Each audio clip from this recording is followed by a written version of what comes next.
Magandang araw sa inyong lahat at welcome sa aking channel. Nagbahagi si Julia Montes ng bagong larawan sa kanyang Instagram kung saan makikita siyang may kasamang doktor at kasama ang lola ni Coco Martin na si Lola Matilde.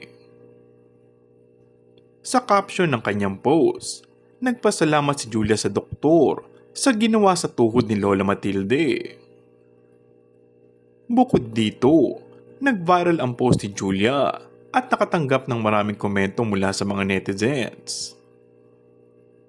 Ikinatuwa naman ni Julia ang reaksyon ng kanyang mga Instagram followers na naantig sa larawan na ipinost nito. Kitang-kita nga umano kasi kung gaano ka-sweet at kaalagang aktres sa lola ng kanyang nobyo. Matagal nang nauugnay sa isa't isa si Julia at Coco Martin. Ngunit nananatiling pribado sa publiko ang kanilang relasyon. May mga bulong-bulungan din na matagal na nagsasama ang dalawa sa iisang bahay. Kung ang mga statement at mga kilos ang basihan, ay hindi na nga kailangan pang umamin ng dalawa. Makikita mo na in love nga sila ng matagal na. Ang ibig sabihin, may matibay na silang relasyon.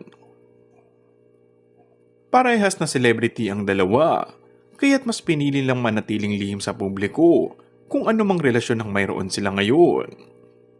Dahil sa kung anumang dahilan, sa kanila na lamang iyon. And that's all for our today's video. Kung bago ka lang sa aking channel ay mag-subscribe at pindutin na rin ang notification bell. Maraming salamat!